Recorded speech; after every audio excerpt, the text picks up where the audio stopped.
नमस्कार दोस्तों, जय श्री कृष्णा। स्वागत है आपका फिर से हमारे YouTube चैनल सास बहू और सरप्राइज में। अधिक मास, पुरुषोत्तम मास, पुण्य का मास। तो हम जानते हैं कि अभी महीना जो है बहुत ही पावन चल रहा है। तो इस महीने में हम इतने पुण्य करना चाहते हैं, इतने दान धर्म करना चाहते हैं कि मतलब कहीं से भी कोई चूक ना हो जाए। और हम आपको वीडियो पे वीडियो शेयर किए जा रहे हैं कि कैसे आप और पुण्य कमा सकते हैं और कैसे दान धर्म कर सकते हैं, कैसे आप भगवान को रिझा सकते हैं।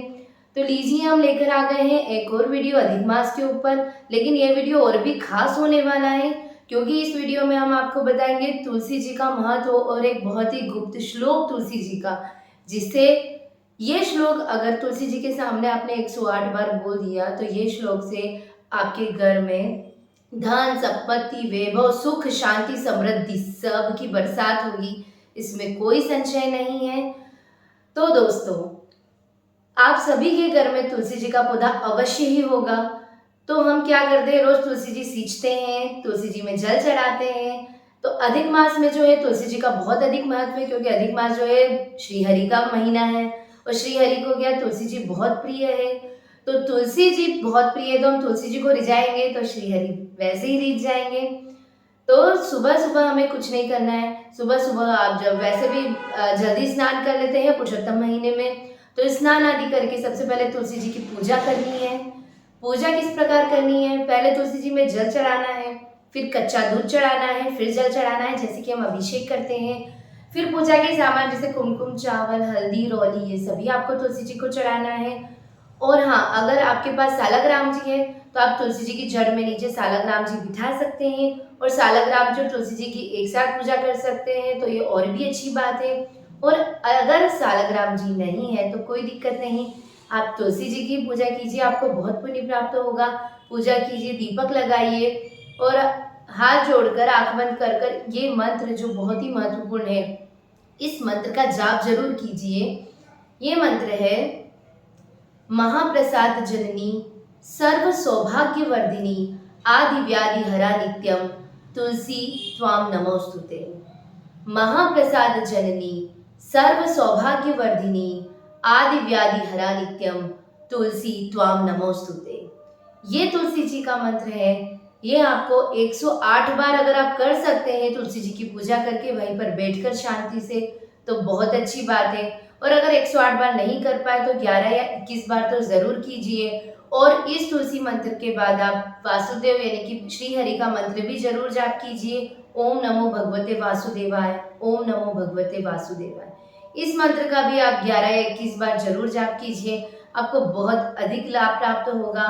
और सुबह शाम तुलसी जी जब आप पूजा करते हैं सुबह, तब तो दीपक लगाते ही है, और संध्या के टाइम शाम को भी घी का दिया तुलसी जी को जरूर लगाइए, क्योंकि ये महीने में तुलसी जी का बहुत अधिक महत्व है। और आगे सुनते हैं हम तुलसी जी की कहानी, जो हमें मम्मी जी सुनाएगी। ये तुलसी जी की कहानी जरूर सुनिए, आपको बहुत पुण्य प्राप्त होगा। जय श्री कृष्णा। मैं आपको तुलसी जी की कहानी सुनाने जा रही हूँ। कृपया सभी ध्यान से सुनो। एक बुढ़िया माई थी और वो तुलसी सींचती, दीपक लगाती और परिक्रमा करके चली जाती। और बाद में वो कहती कि मुझे मीठा भात दीजिए, पीली साड़ी दीजिए, चंदन की चौकी दीजिए, अच्छी बहू दीजिए, फूल जैसा पोता दीजिए, 11 के मोत दीजिए और वो कृष्ण भगवान का कांधा दीजिए। और वो जो कहती और दूसरी औरतें सब आती तो तुलसी जी को सींचती, दीपक लगाती और वो चली जाती। तुलसी माता सोचती कि सब औरतें तो आती है, मेरे दीपक लगाती है, जल सींचती है और चली जाती है, पर ये बुढ़िया माई ये सब चीज़ मेरे से मांगती हूँ, सब तो इसकी इच्छा मैं पूरी कर दूँगी, लेकिन अंत समय में कृष्ण भगवान का कांधा कहाँ से लूँगी मैं। ऐसे करते करते तुलसी मैया मुरझाने लग गई, ऐसी सूख के बिल्कुल कांटा जैसी होने लग गई। कृष्ण भगवान ने एक दिन विचार किया कि तुलसी जी, आप इतनी औरतें आपको सींचती है, परिक्रमा लगाती है, जल चढ़ाती है, फिर आप क्यों मुरझा रही हो। तुलसी माता कहती है कि कृष्ण भगवान, आप मेरे से ये बात मत पूछो। तो कृष्ण भगवान ने हट करके कहा कि नहीं, आपको मेरे को बताना ही पड़ेगा। तो तुलसी मैया ने कहा कि एक माई आती है और वो सब बात कहती है और अंत में मेरे को कहती है कि कृष्ण भगवान का कांधा चाहिए। तो मैं सब इच्छा तो उसकी पूरी कर दूंगी, लेकिन अंत समय में मैं आपका कांधा कैसे लाऊंगा। कृष्ण भगवान ने कहा कि बुढ़िया माई को कल आप कह देना कि कृष्ण भगवान अंत समय में आपको कांधा देने जरूर आएगा।